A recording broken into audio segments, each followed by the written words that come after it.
ஓம் சாய்ராம், ஜெய் சாய்ராம். என் அன்பு குழந்தையே, நீ எதை வேண்டி என்னிடம் வந்தாயோ அது வரும் அமாவாசைக்குள் உன்னை வந்து சேரும். நீ மகிழ்ச்சியாகவே இருப்பாய். இது சத்தியம். இது என்னுடைய சத்திய வாக்கு. கர்மங்களையெல்லாம் குறைத்து கொள்ள ஒரு எளிய வழி சொல்கிறேன். அதை நீ தைரியமாக அனுப்புவது மட்டுமே. நீங்கள் எப்போதும் என்னை நினைத்து என் மேல் நம்பிக்கை கொண்டிருந்தால் அதை அனுபவிக்கும் சக்தியை நான் கொடுக்கின்றேன். அது துன்பம் என்ற எண்ணம் உன்னில் ஏற்படாமல் நான் பார்த்து கொள்கின்றேன். உனக்கு நல்லது நடக்கும்படி நான் அதை செய்கின்றேன். நீ முதலில் பொறாமை என்கின்ற வேண்டாத குணத்தை பொறுத்தவரை நமக்கு எந்த லாபமோ நஷ்டமோ கிடையாது என்பதை நீ அறிந்து கொள்ள வேண்டும். பொறாமை என்பது இன்னொருவருக்கு கிட்டியிருக்கும் லாபமோ அல்லது பலம் கண்டு நமக்கு தாழாமல் ஏற்படும் எண்ணம்தான். வேறு ஒருவருக்கு ஒரு அதிர்ஷ்டமோ செல்வாக்கோ கிட்டிவிட்டால் நம்மால் அதை சகித்து கொள்ள முடியாமல் அவதூறாக பேசுகின்றோம். அவருக்கு நஷ்டம் ஏற்பட்டுவிட்டால் மகிழ்ச்சியும் அடைகின்றோம். இது நல்லதா? அந்த மனிதனின் வளம் பெற்றால் நமக்கு என்ன நஷ்டம் ஏற்பட்டுவிடப் போகிறது? ஆனால் ஜனங்கள் இப்படி சிந்திப்பதில்லையே. அவனுக்கு நலம் கிட்டினால் நாமும் மகிழ்வோம். நமக்கும் நலம் கிட்டியது, நாமும் பாக்கியசாலிகள் என எண்ணுவோமே.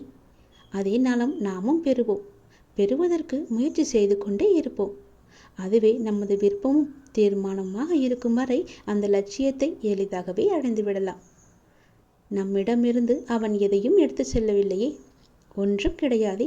அவனுடைய கர்மாவின் பலனாக அவன் வளம் பெற்றான்.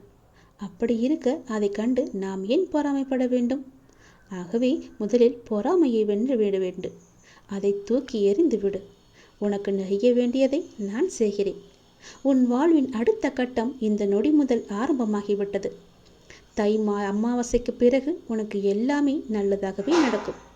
உனக்கு இப்போது நன்றாக புரிந்திருக்கும். இதுவரை கடினமாக இருந்த முதல் பாகம் இப்போது மகிழ்ச்சியான இரண்டாம் பாகமாக மாறுவதற்கான அறிகுறிகளை நீ உணர்ந்திருப்பாய். அப்படி நீ உணரவில்லை என்றால் நீ வரும் நாட்களில் கண்டிப்பாகவே உணர்வாய். உன் வாழ்வின் அடுத்த கட்டம் மகிழ்வானதாகவே உனக்கு பிடித்த மாதிரியே இருக்கும். நானே அதற்கு பொறுப்பு. உன்னுடைய வாழ்க்கை முடிந்து போகவில்லை. உன் அமாவாசைக்கு பிறகுதான் உன்னுடைய வாழ்க்கையே ஆரம்பிக்கப் போகிறது. அந்த இனிதான வாழ்க்கையை வாழ, நீ சந்தோஷமாக வாழ, நீ நிம்மதியாக வாழ அதை நான் தயார்படுத்தி கொண்டிருக்கின்றேன். வரும் அமாவாசையன்று அது உன் கையில் கிடைக்கும்படி நான் செய்து தருகிறேன். கண்டிப்பாகவே அதில் பல நல்ல நல்ல மகிழ்ச்சியான சந்தோஷங்களை எல்லாம் நான் வைத்திருக்கின்றேன். அதை அனுபவிக்க நீ எப்போதும் போல தயாராக இரு. உனக்கு வெற்றி கிடைக்கும் நேரம் வந்துவிட்டது. மனம் தளராதே. நீ உயரமாக வளர்ந்து ஜோதியை போல ஜொலிக்கப் போகிறாய். சந்தோஷமாக இரு.